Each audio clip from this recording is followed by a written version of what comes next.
Hi everyone, welcome to study spring. और आज हम लोग सीएपीएफ असिस्टेंट कमांडेंट के ऐसे सेशन में स्किल इंडिया और इसकी जो चुनौतियां हैं उस टॉपिक को कवर करने वाले हैं। बट बिफोर टू बिगिन, अगर आपको ऐसा लगता है कि ये चैनल आपके लिए डेडिकेटली वर्क करती है तो चैनल को सब्सक्राइब एंड शेयर करें। साथ में आप द हिंदू न्यूज़पेपर और दैनिक जागरण का राष्ट्रीय संस्करण हमारे टेलीग्राम चैनल से डाउनलोड कर सकते हैं, जो आपको फ्री ऑफ कॉस्ट मिलेगा। और इसके साथ ही आप क्विजेज का मजा तो वहाँ लेते ही हैं। चलते हैं अपने टॉपिक की तरफ, जो है skill India means Kaushal Bharat and Kushal Bharat और उसकी चुनौतियां। काफी इंपॉर्टेंट टॉपिक है ये। इसके टारगेट पूरे नहीं हो पाए थे और इस कारण से जो है इसमें जो चुनौतियां आ रही हैं इसको लेकर के जो इसके प्रासंगिकता पे जो सवाल खड़े हो रहे हैं उसके कारण ये आज ट्रेंडिंग में रहा है। तो आज हम लोग इसी को कवर करने वाले हैं। तो इसके थोड़े से अगर इंट्रोडक्शन वाले एरिया में हम लोग आएंगे तो देखते हैं इसको कि स्किल इंडिया जो मिशन था, कौशल भारत अभियान जो था, उसकी शुरुआत हुई कब थी। तो 15 जुलाई 2015 को प्रधानमंत्री नरेंद्र मोदी द्वारा अंतर्राष्ट्रीय युवा कौशल दिवस के अवसर पर इस अभियान की शुरुआत की गई हुई थी। ये इम्पोर्टेंट है, इसके स्टार्टिंग में इसको इंक्लूड करना है। बाकी अगर हम लोग देखेंगे कि इसका एक अपना मोटो रहा होगा कि इसको क्यों स्टार्ट किया गया, कौशल भारत अभियान को क्यों स्टार्ट किया गया हुआ है, इसका जो परिणाम होगा वो कहाँ आएगा, इसका इम्पैक्ट किस चीज पे पड़ेगा, ये इम्पोर्टेंट है। तो इसमें अगर हम लोग इसके ऊपर डिस्कशन करेंगे तो सबसे पहले इसमें एक चीज रखा गया हुआ था अपना टारगेट कि जो भी आदमी जो स्किलफुल नहीं है और जो उतने पढ़े लिखे नहीं है जितना में कि वो एक डिग्री लेकर के अच्छे से जो है वो कंपनी में जॉब कर सकते हैं, तो उनके लिए क्या था कि वो लोग प्राइवेट सेक्टर में जाके काम करते हैं और उनके अंदर जो है उनके अंदर टैलेंट उतना ही होता है लेकिन वो पैसे कम कमा पाते हैं। तो इस कारण से क्या हुआ कि जो भी लोग इस तरीके के काम कर रहे हैं, जैसे कोई लोग कपड़ा के फैक्ट्री में काम करता है, कोई लोग लोहे के फैक्ट्री में काम करता है, वो मजदूर होते हैं, उनको वो सारे चीज आते हैं जो एक इंजीनियर को आता है, लेकिन पैसा उनको इसलिए कम मिल पाता है क्योंकि उनके अंदर उनको सर्टिफिकेट नहीं होता है और वो जो है वो सर्टिफिकेट के तौर पर स्किल नहीं होते हैं। इस कारण से ये प्रॉब्लम आती है। तो गवर्नमेंट ने इसके ऊपर ध्यान दिया और उनको जो है स्किल करने का काम किया। या फिर कुछ लोग ऐसे भी हैं जो 8th पास है, क्लास 8th पास है और प्राइवेट कंपनी में काम करते हैं, वो अगर वो स्किल लेते हैं तो वो अच्छा पैसा कमा सकते हैं। तो इस कारण से गवर्नमेंट ने इसके ऊपर ध्यान दिया कि हम अगर स्किल को डेवलप करेंगे तो जो भी हमारे यहाँ के मजदूर लोग हैं जो केवल 500 रुपए का रोज कमाते हैं, वो अगर चाहें तो 800 रुपए का रोज कमा सकते हैं। इससे होगा क्या, तो एक पर्टिकुलर राज्य का तो जीडीपी बढ़ेगा ही, पूरे देश का जीडीपी बढ़ेगा और प्रति व्यक्ति आय में भी बहुत ज्यादा बढ़ोतरी होगी। साथ में लोग खुश रहेंगे और वो अपने जो बेसिक डिजायर है उसको फुलफिल कर पाएंगे। तो इसको लेकर के गवर्नमेंट ने ये स्कीम निकाला जिसमें जो ऑलरेडी वर्किंग हालत में है उनको भी स्किल प्रोवाइड किया जाएगा और जो लोग वर्किंग हालत में नहीं है उनको भी स्किल दिया जाएगा कि वो अच्छे जॉब की तलाश कर पाए। ठीक है, इसके तहत गवर्नमेंट ने 2-3 योजनाएं आरंभ की थी, जिसमें जो इम्पोर्टेंट 2 योजनाएं हैं जिसके तहत सबसे ज्यादा स्किल किया जा रहा है लोगों को और रोजगार दिया जा रहा है, वो राष्ट्रीय कौशल मिशन है और दूसरा प्रधानमंत्री कौशल विकास योजना है। ये दोनों जो है पूरे भारत में अभी चर्चा का विषय रहा हुआ है और प्रधानमंत्री के कुछ स्पीचेस भी इसके ऊपर आए थे जिसके ऊपर बहुत सारे सवाल हुए थे। ये कंट्रोवर्शियल भी था, लेकिन एट प्रेजेंट में जो जॉब दिए जा रहे हैं वो प्रधानमंत्री कौशल विकास योजना के थ्रू सबसे ज्यादा दिया जा रहा है। तो इस कारण ये दोनों इंपॉर्टेंट है, दोनों को देखना है हम लोग को। पूरा जो हम लोग का टॉपिक होगा इसी पर रिलेवेंट होगा, इसी को हम लोग कवर करने वाले हैं। अगर आ जाएंगे हम लोग इसके बॉडीज वाले पार्ट में तो कुछ इंपॉर्टेंट फैक्ट्स एंड फिगर को यहाँ डालना जरूरी है कि अभी जो रिसेंट भारत का जो अर्थव्यवस्था है वो सबसे ज्यादा, अगर आप बोले तो डेवलपिंग सिचुएशन में है अभी, क्योंकि भारत सबसे ज्यादा उभरती हुई अर्थव्यवस्था अभी मानी जा रही है। हर एक देश का ध्यान भारत के ऊपर है, भारत के अंदर इन्वेस्ट करने का प्लान है यहाँ पर, क्योंकि यहाँ पे असीम क्षमताएं हैं भारत के पास, जहाँ पे आप इन्वेस्ट करके बहुत सारे पैसे कमा सकते हैं। जिसमें इस लॉकडाउन में आपने देखा होगा कि एप्पल, गूगल सारे ने अपना ऑफिस इंडिया में ला करके सेटल किया है। जो चाइना में कुछ समय के लिए था उसको परमानेंटली इंडिया में सेटल किया गया है। तो इससे इंडिया को भी फायदा है और इन्वेस्टमेंट जो इंडिया में हो रहे हैं वो जो है ग्लोबल लेवल पर होना स्टार्ट हो चुका है। तो भारत आज के समय में एक उभरती हुई अर्थव्यवस्था है। परंतु अगर इसके आप चुनौती को देखेंगे, जो इसका मेन प्रॉब्लम्स इसके सामने में आते हैं, जो डिफिकल्टीज है इस पूरे अर्थव्यवस्था की, उसमें सबसे मेन जो फैक्टर आता है वो गरीबी आता है। होता क्या है कि 100 बच्चे अगर एक एरिया से पढ़ाई करने के लिए जाते हैं तो इसमें से केवल 20 बच्चे ही ग्रेजुएट हो पाते हैं, या फिर 20 बच्चे नहीं तो 10 बच्चे जो है वो केवल इंजीनियरिंग और अच्छे डिग्रियां ले पाते हैं जिससे वो पढ़ाई कर पाए। गरीबी का लेवल यहाँ तक है इंडिया में कि यहाँ पे अच्छे पढ़ाई करने के लिए पैसे नहीं होते हैं। तो इस कारण से जितने बच्चे जाते हैं पढ़ाई करने के लिए, वो अगर प्राथमिक विद्यालय में होते हैं तो वो सेकेंडरी में जाते जाते आधे हो जाते हैं, और अपर सेकेंडरी में जाते जाते उससे भी आधे हो जाते हैं। मीन्स कि अगर 100 बच्चे हैं तो सेकेंडरी में जाते जाते 50 बच्चे हो जाएंगे और हायर सेकेंडरी में जाते जाते 25 बच्चे हो जाएंगे। और इसमें से भी अगर आप छाटे तो स्किल्ड पर्सन या फिर इंजीनियरिंग किया हुआ या फिर डॉक्टरी किया हुआ बच्चा, इसमें से केवल 5% ही रह जाएगा। तो ये प्रॉब्लम आती है अभी भारत की अर्थव्यवस्था में। इस कारण से इसको कंटिन्यू नहीं कर पाता है लोग, क्योंकि गरीबी जो है ना वो इस तौर पे भारत में फैला हुआ है कि यहाँ पे हम सारे चीज को चाहते हुए भी हर एक आदमी चाहता है कि उसका बच्चा एक इंजीनियर बने, डॉक्टर बने, लेकिन कंटिन्यू नहीं कर पाता क्योंकि उसके पास पैसे की प्रॉब्लम होती है। तो वो जाता कहाँ है?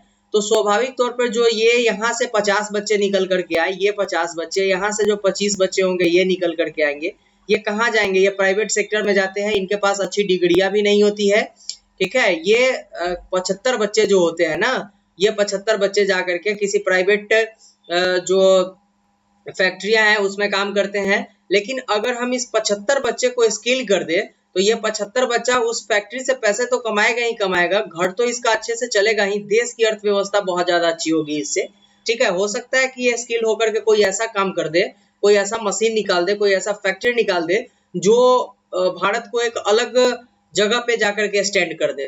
तो इसलिए गवर्नमेंट ने इन 75 के ऊपर ध्यान देना स्टार्ट किया कि भाई हम इस 75 वाले जो लोग बचे हुए ना 100 में से, इनको हम स्किल करना स्टार्ट करेंगे।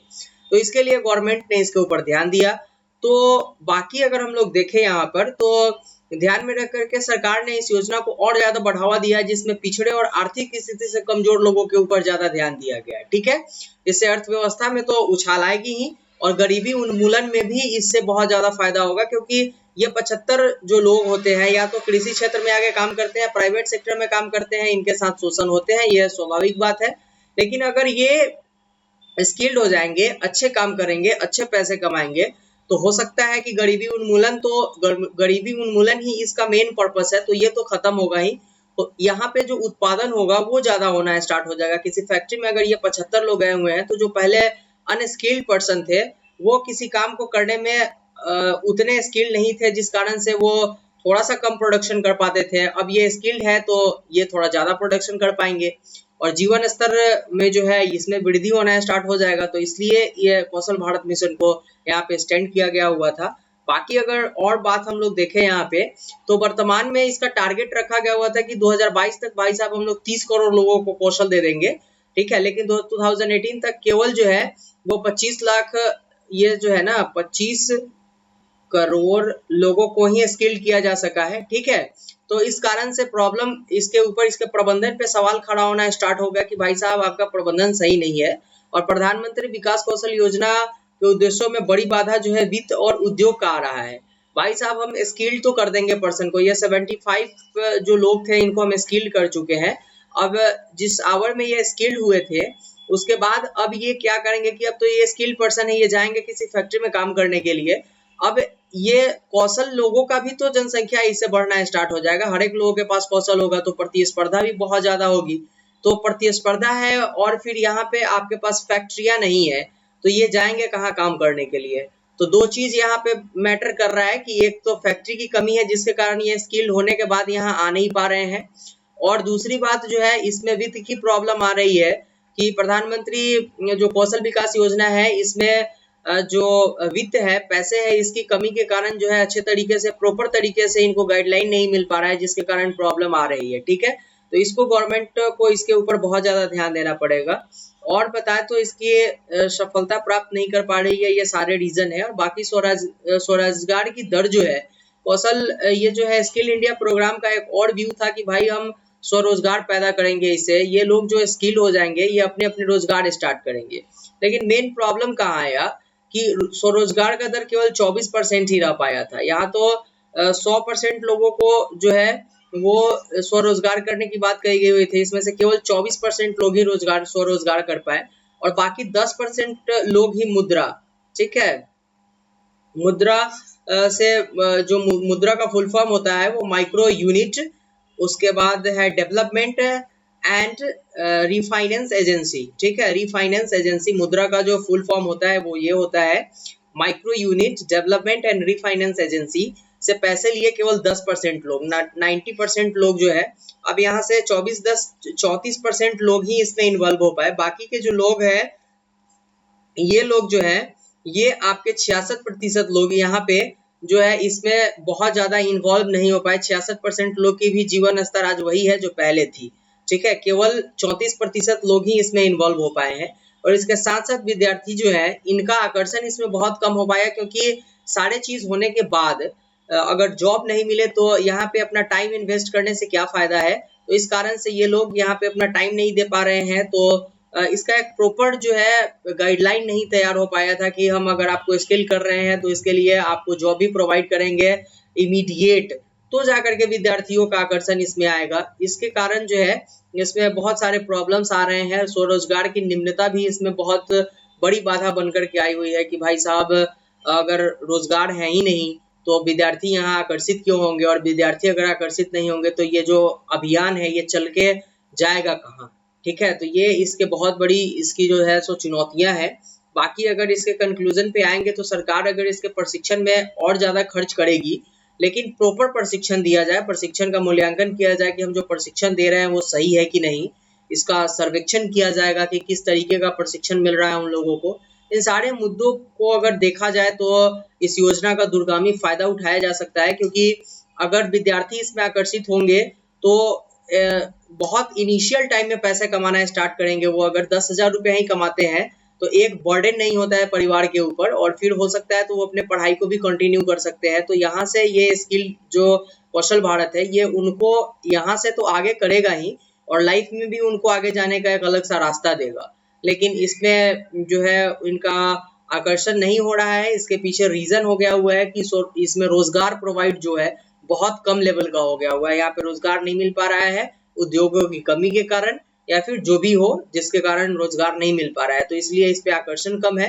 लेकिन अगर इन सारे योजनाओं पे, इस सारे मुद्दों पर अगर सही तरीके से प्रॉपर प्लान बनाया जाए तो ये वर्क करेगी और अच्छा वर्क करेगी। इसके दूरगामी परिणाम होंगे जो अर्थव्यवस्था के साथ साथ रोजगार को भी सुधारने में अहम भूमिका निभाएगी।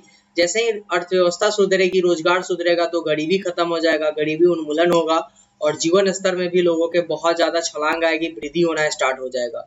ये इंपॉर्टेंट है, इसको हम लोगों को ध्यान देना था। इसमें ये टॉपिक हम लोग इंक्लूड करेंगे।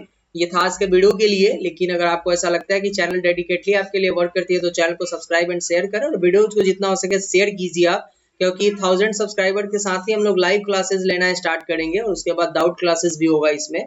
और बाकी पीडीएफ जो है वो आसानी से आप डाउनलोड कर सकते हैं टेलीग्राम के स्टडी स्प्रिंग चैनल से। स्टडी स्प्रिंग चैनल आप सर्च कीजिएगा, यहाँ पे आपको मिल जाएगा।